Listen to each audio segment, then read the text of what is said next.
দিল্লির বিধানসভা নির্বাচনের দিকে নজর রাখবো। দিল্লির কুর্সি কার, সেই প্রশ্ন তো স্বাভাবিক, কারণ সেখানে ত্রিমুখী লড়াই চলছে। একদিকে যেরকম বিজেপি রয়েছে, আম আদমি পার্টি রয়েছে এবং কংগ্রেস রয়েছে, এবং এই যে বিজেপি এবং আম আদমি পার্টি তারা কতটা ভোট শেয়ার বাড়াতে পারে, কতটা আসন জিততে পারে, তাদের ভোট সংখ্যা কতটা বাড়তে পারে, পুরোটাই এই ইকুয়েশনটা কিন্তু কোথাও না কোথাও নির্ভর করছে কংগ্রেসের ওপর। যদি আমরা আম আদমি পার্টির দিকে নজর রাখি, যেভাবে টানা জিতে এসেছে অরবিন্দ কেজরিওয়াল এবং সে আবারও ক্ষমতা তার বজায় রাখতে, ক্ষমতা দখল করতে মরিয়া হয়ে রয়েছে, এবং হরিয়ানা মহারাষ্ট্রের জয়ের পর বিজেপি তাদের আত্মবিশ্বাস কিছুটা বাড়িয়েছে এবং সেখানে মাটি কামড়ে রীতিমতো পড়ে রয়েছে বিজেপি নেতৃত্ব, বিজেপির শীর্ষ নেতৃত্ব। তারা বারবার এসেছেন দিল্লিতে, প্রচার করেছেন।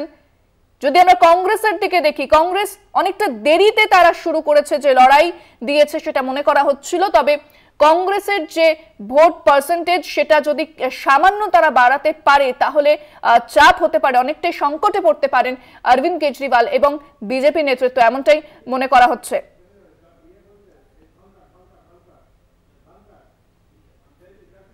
জগদীপ ধনখড় কি বলছেন এই মুহূর্তে শোনাবো আপনাদের।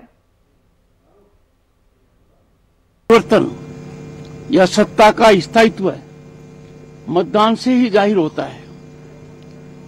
ये बेशकीमती हथियार, अधिकार भारत के हर नागरिक को मिला है। भारत जब आजाद हुआ तो हर व्यक्ति को जो वयस्क था,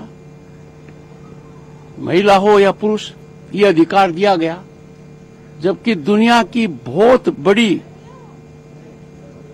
और अपने से पहले आजादी प्राप्त करने वाली प्रजातांत्रिक व्यवस्थाओं में ऐसा नहीं था। आज के दिन इसको मैं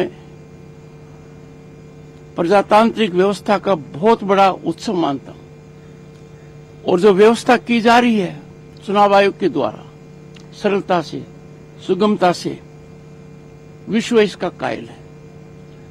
हमने जो तकनीकी अपनाई है, जो त्वरित गति से आपके मतदान का नतीजा सार्वजनिक रूप से घोषित होता है, दुनिया इसकी सराहना कर रही है। आज के दिन सभी को मेरी शुभकामनाएं, और सभी को आह्वान करता हूं, अपने मत का दान अवश्य करें। प्रजातांत्रिक महायज्ञ के इस महाकुंड में अपने मत के दान को देकर अपनी आहुति दें। ये बहुत बड़ा जो महायज्ञ है प्रजातंत्र का, पूर्ण आहुति इसी मतदान से होती है। आप सबको बहुत बहुत नमस्कार, आपका दिन ठीक रहे, सभी मतदान करें, यही मेरी कामना है। Thank you sir. আপনারা শুনলেন জগদীপ ধনখড়, তিনি ঠিক কি বলেছেন। তবে সকাল সকাল আরো অনেকেই ভোট দিতে গিয়েছিলেন রাষ্ট্রপতি দ্রৌপদী মুর্মু, দেখতে পাচ্ছেন সেই ছবি। অন্যদিকে ভোট দিয়েছেন সকালে গিয়ে নিজের কেন্দ্রে আতিশি মার্লিনা, তাকেও দেখা গিয়েছে ভোট দিতে। দিল্লির মুখ্যমন্ত্রী আতিশি, তিনিও ভোট দিয়েছেন সকাল সকাল। পাশাপাশি যদি দেখি আমরা রাহুল গান্ধী, কংগ্রেস নেতা রাহুল গান্ধী, তিনিও পৌঁছে যান ভোট দিতে একেবারে সকাল সকাল, তারা ভোট দিয়েছেন। পাশাপাশি মনীষ সিসোদিয়াকে আমরা দেখলাম, তিনিও ভোট দিয়েছেন। দেখাচ্ছি আপনাদের সেই ছবি।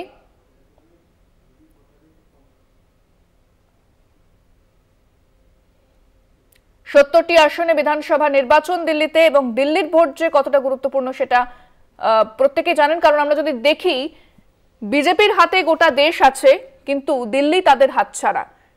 তাই দিল্লিতে ক্ষমতায় আসতে, দিল্লি তারা হাতে পেতে একেবারে মরিয়া হয়ে উঠেছে বিজেপি। সব রকমের তারা চেষ্টা চালিয়েছে। আমরা দেখেছি যেভাবে একের পর এক প্রচার করেছে বিজেপি নেতৃত্ব, এবং যেভাবে তারা আক্রমণ শানিয়েছে কংগ্রেস এবং আম আদমি পার্টিকে একযোগে। একদিকে যেরকম এই ভোটে মোদির মান রক্ষার লড়াই বলা হচ্ছে, তবে কেজরিওয়াল, আম আদমি পার্টি কেজরিওয়াল, তারাও আশা ছাড়ছে না। তবে এবার কি যে গতবার যে সিট ধরে রেখেছিল, 60-এর উপরে যে সিট পেয়েছিল আম আদমি পার্টি, তারা সেই সিটটা কি ধরে রাখতে পারবে? এবং কংগ্রেস তার ভোট পার্সেন্টেজ কতটা বাড়াবে, বিজেপি বা কটা আসন পাবে, অবশ্যই সেটা তার জানার জন্য আমাদের ফলাফলের দিকে নজর রাখতে হবে। তবে এই দিল্লি নির্বাচন যথেষ্ট গুরুত্বপূর্ণ গোটা দেশের কাছে। রাহুল গান্ধী তিনি কতটা কংগ্রেসের ঝুলিতে ভোট টানতে পারবেন সেটাও ইম্পর্টেন্ট। আমাদের সঙ্গে এই মুহূর্তে ফোনে রয়েছেন প্রতিনিধি জয়ন্ত চৌধুরী। জয়ন্তদা, দিল্লির ভোট অনেক কিছু নির্ভর করছে এবং দিল্লি ভোটের ওপর অনেকটা গুরুত্বপূর্ণ। আমরা দেখি যে মোদির কোথাও মান রক্ষার লড়াই, কংগ্রেসও আশা ছাড়ছে না এবং আম আদমি পার্টি তাদের কাছে চ্যালেঞ্জ হচ্ছে তাদের নিজের রেকর্ড তারা কতটা ধরে রাখতে পারবেন।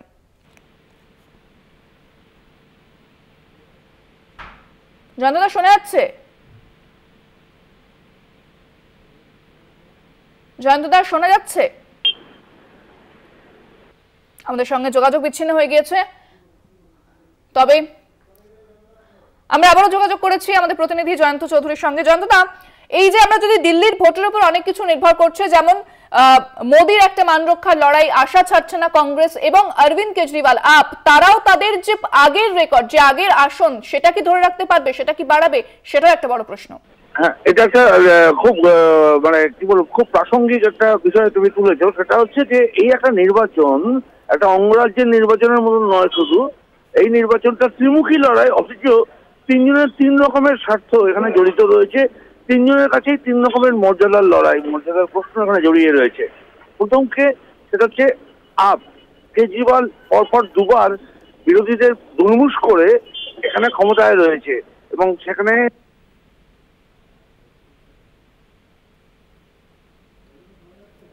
জয়ন্তদা শোনা যাচ্ছে? আমাদের সঙ্গে যোগাযোগ বিচ্ছিন্ন হয়েছে, তবে আপাতত ধন্যবাদ জানাবো জয়ন্তদা। বিধানসভার 70টি আসন, সেখানে লড়াই, এবং আমরা যদি দেখি অরবিন্দ কেজরিওয়ালের দিকে তাদের যেভাবে দুর্নীতির অভিযোগ তুলে অরবিন্দ কেজরিওয়াল জেলে গেলেন, শুধু অরবিন্দ কেজরিওয়াল নয়, অরবিন্দ কেজরিওয়ালের সঙ্গে যারা ছিলেন, মনীষ সিসোদিয়া থেকে শুরু করে সত্যেন্দ্র জৈন, প্রত্যেকে, সঞ্জয় সিং, তারা জেলে ছিলেন। তারপরে একে একে তারা ছাড়া পান। অরবিন্দ কেজরিওয়াল তিনি ছাড়া পেলেন, তারপর রোড শো করলেন, র্যালি করলেন, প্রচুর মানুষের সেখানে ভিড় হলো। এবং অরবিন্দ কেজরিওয়ালের দিকে কি সেই সহানুভূতির ভোট যাবে, এটা একটা বড় প্রশ্ন রয়েছে। এছাড়া অরবিন্দ কেজরিওয়াল তিনি যখন জেল থেকে বেরিয়ে এলেন, তারপরে তিনি বললেন যে তিনি আর মুখ্যমন্ত্রী থাকবেন না, এবং তারপরে সেখানে আতিশি মার্লিনাকে মুখ্যমন্ত্রী করা হলো।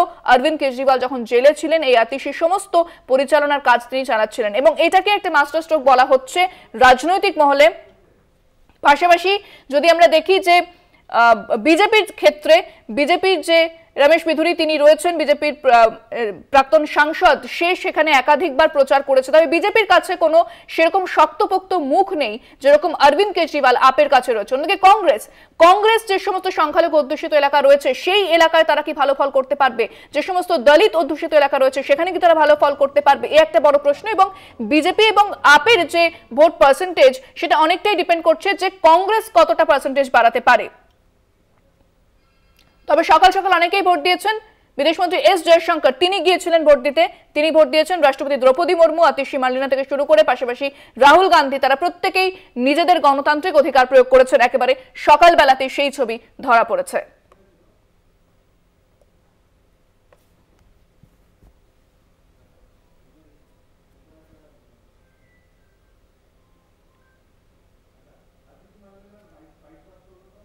আতিশি মার্লিনা কি বলেছেন ভোট দেবার পর, শোনাবো আপনাদের। ये जो दिल्ली का चुनाव है, ये सिर्फ चुनाव नहीं है, ये एक धर्म युद्ध है। ये अच्छाई और बुराई की लड़ाई है, ये सत्य और असत्य की लड़ाई है, ये काम और गुंडागर्दी की लड़ाई है। एक तरफ पढ़े लिखे, ईमानदार, काम करने वाले लोग हैं, और दूसरी तरफ गाली गलौच, गुंडागर्दी करने वाले लोग हैं। मुझे पूरा भरोसा है कि दिल्ली के लोग अच्छाई पर, सच्चाई पर, काम पर अपना वोट देंगे।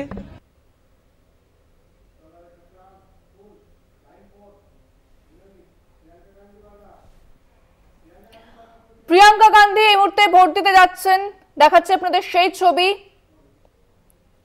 সকালবেলায় রাহুল গান্ধী ভোট দিয়েছেন, যাচ্ছেন প্রিয়াঙ্কা গান্ধী, দেখাচ্ছি আপনাদের সেই ছবি। প্রিয়াঙ্কা গান্ধী যাচ্ছেন ভোট দিতে।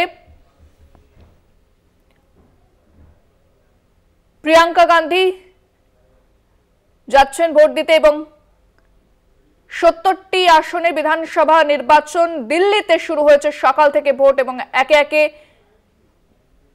রাজনৈতিক ব্যক্তিত্ব বিশিষ্ট জনেরা মন্ত্রী তাদের আমরা দেখলাম তারা ভোট দিতে গেছেন।